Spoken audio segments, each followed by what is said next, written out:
Welcome back to Logan easy cooks channel. நம்ம இந்த வீடியோவில் சுக்கீனி காயில் ஒரு கடையில், அதாவது சீமை சுரக்காய் காயில் நம்ம ஊரில் கிடைக்கிற மாதிரியான ஒரு பீர்க்கங்காய் ஸ்டைலில் பீர்க்கங்காய் கடையில் மாதிரியே பார்க்கலாம். ஆமாங்க, இந்த சுக்கீனி காய் பார்க்குறதுக்கு நம்ம ஊரில் கிடைக்கிற வெள்ளரிக்காய் மாதிரி இருக்கும். ஆனால் இது வெள்ளரிக்காய் கிடையாது. நாங்கள் ஃபர்ஸ்ட் டைம் இதை வெள்ளரிக்கான்னு நினச்சி வாங்கிட்டோம். அப்புறம் அறிஞ்சு பார்த்தா உள்ள நம்ம ஊரில் கிடைக்கிற சுரக்காய் மாதிரி விதை சின்ன சின்னதாக இருந்தது. டேஸ்ட் எனக்கு சுரக்காய் மாதிரியும் கொஞ்சம் கிட்டத்தட்ட பீர்க்கங்காய் மாதிரியும் இருந்தது. நீங்கள் யாராவது இது மாதிரி பல்ப்பு வாங்கியிருக்கிறீங்களான்னு கமெண்ட்டில் சொல்லுங்கள் ஃப்ரெண்ட்ஸ். ஊரை விட்டு ஊரை வந்தால் எப்படியெல்லாம் பயபுள்ளிக்கு சோதனை வருது பாருங்க. வெளியே போயிட்டு வீடு திரும்புறக்குள்ள எவ்வளவு சலசலப்பு சச்சரவுகளை சந்திக்க வேண்டியதா இருக்கு. சரி, நமக்கு எப்படியும் பீர்க்கங்காய் இங்கே கிடைக்காது. ஆனால் அது மாதிரி இந்த காயை வச்சு பீர்க்கங்காய் மாதிரி கடையல் பண்ணி பார்க்கலாம் அப்படின்னு ட்ரை பண்ணேன். எங்கள் வீட்டில் நல்லா இருக்குன்னு சொன்னாங்க. பொதுவாக என் பொண்ணுக்கு ரொம்ப பிடிச்சிருந்தது. இந்த காய்க்கு இன்னொரு பேர் சீமை சுரக்காய் அப்படிங்கிறதையும் தெரிஞ்சுக்கிட்டேன். இந்த காயில் பல முக்கியமான விட்டமின்கள் மற்றும் தாதுக்கள் இருக்குது. அதாவது vitamins and minerals, anti accidents, proteins அதாவது புரதம், நார்ச்சத்துக்கள், ஃபைபர்ஸ் அதாவது எல்லாமே நல்லாவே இருக்குது. கார்போஹைட்ரேட்னு சொல்லக்கூடிய மாவுச்சத்து கூட ரொம்ப குறைவாக தான் இருக்குது. நீர்ச்சத்து அதிக அளவில் இருக்குது. முக்கியமாக இதில் இருக்க நார்ச்சத்தும் பொட்டாசியமும் கெட்ட கொழுப்பை குறைச்சி இதய நோய்களை தடுக்க உதவுது. நம்ம ஊர்லேயும் இந்த காய் கிடைக்குதாமா. நம்ம கூகுள் பண்ணி பார்த்தபோது தான் எனக்கும் தெரியும். ஆனால் நான் இந்த காயை நம்ம ஊர் மார்க்கெட்டில் எப்பயுமே பார்த்ததில்ல. ஒருவேளை கிடைச்சா நீங்களும் ட்ரை பண்ணி பாருங்கள் ஃப்ரெண்ட்ஸ். அப்படியே நீங்கள் யாராவது பார்த்துருந்தீங்கன்னா கமெண்ட்டில் சொல்லுங்கள் ஃப்ரெண்ட்ஸ். சரி, பீர்க்கங்காய் இல்லாமல் பீர்க்கங்காய் கடையில் செய்கிறது எப்படின்னு பார்ப்போம் வாங்க. நம்ம பீர்க்கங்காய் கடையலுக்கு எப்படி தோல் சீவி காய் கட் பண்ணி வைப்போமோ அதே மாதிரி இந்த காயிலையும் மேல் தோலை சீவிட்டு சின்ன சின்னதாக கட் பண்ணி வச்சுக்கோங்க. அடுத்து ஒரு பேனில் 2 டீஸ்பூன் ஆயில் ஹீட் பண்ணி இந்த கட் பண்ணி வச்ச காயை வணக்கி விடுங்க.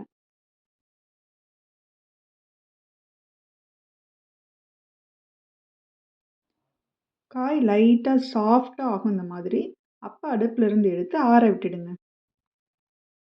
இந்த வணக்கி வச்ச காய் ஆறுற கேப்பில் கடையிலுக்கு தேவையான வெங்காயம், தக்காளி எல்லாம் கட் பண்ணி எடுத்து வச்சுக்கலாம்.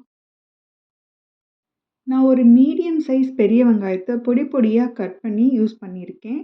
உங்ககிட்ட ஒரு வேளை சின்ன வெங்காயம் இருந்தால் ஒரு 10 to 15 சின்ன வெங்காயத்தை உரித்து கட் பண்ணி வச்சுக்கோங்க.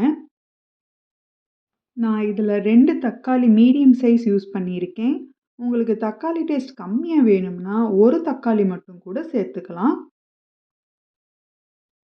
நம்ம காரத்துக்கு தகுந்த மாதிரி பச்சை மிளகாய் சேர்த்துக்கலாம். நான் இன்றைக்கி 2 பச்சை மிளகாய் சேர்த்துருக்கேன்.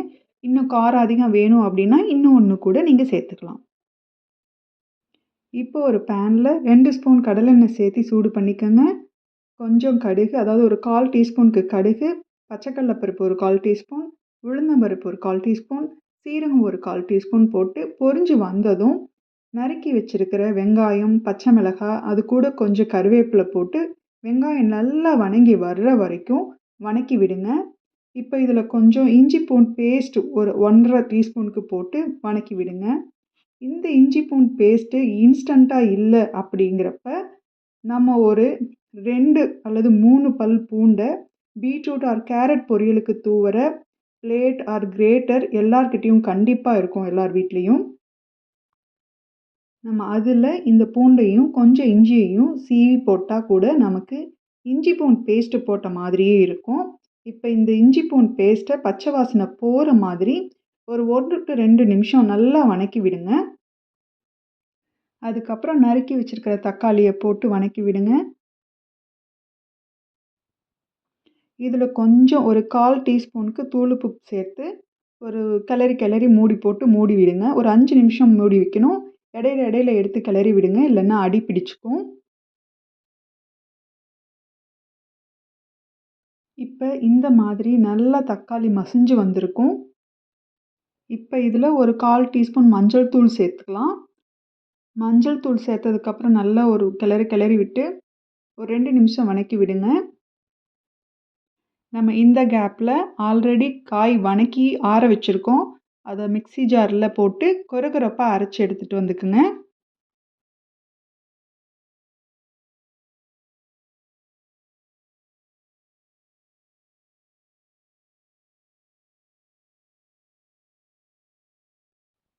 நம்ம இப்போ இந்த சுஜினி காய் வணக்கி அரைச்சி வச்சதை இந்த தக்காளி வணக்குனதில் சேர்த்து நல்லா கிளறி விடுங்க. கொஞ்சமாக தண்ணி தேவையான அளவு ஊற்றி தேவையான அளவு உப்பும் சேர்த்து ஒரு கொதி வர வரைக்கும் வணக்கி விடுங்க.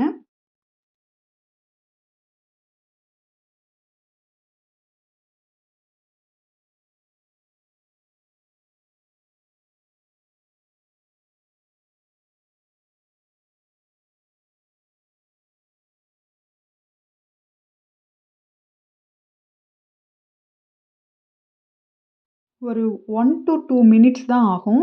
அவ்வளோதாங்க. நமக்கு இப்போ பீர்க்கங்காய் இல்லாத பீர்க்கங்காய் மாதிரியான கடையில் ரெடி ஆயிடுச்சு. இது நம்ம சாதம், தோசை, இட்லி, சப்பாத்தி இப்படின்னு எல்லாத்துக்குமே நல்ல காம்பினேஷனாக இருக்கும். நீங்களும் இந்த ரெசிபியை ட்ரை பண்ணி பார்த்துட்டு எப்படி இருக்குன்னு கமெண்ட்டில் சொல்லுங்கள். அப்படியே இந்த வீடியோவுக்கு ஒரு லைக்கும் போட்டுடுங்க. இன்னும் இந்த காயில பருப்பு கூட்டு, பொரியல், ஸ்டர் ஃப்ரை, மோர் குழம்பு, சுரைக்காய் சாதம் அப்படின்னு பல வெரைட்டிஸ் செய்யலாம். இந்த மாதிரியான சமையல் செய்முறையை தெரிஞ்சுக்க நம்ம லோகன் ஈஸி குக்ஸ் சேனலை சப்ஸ்கிரைப் பண்ணிடுங்க. மீண்டும் ஒரு வித்தியாசமான சமையல் வீடியோவில் பார்க்கலாம் ஃப்ரெண்ட்ஸ். பாய்.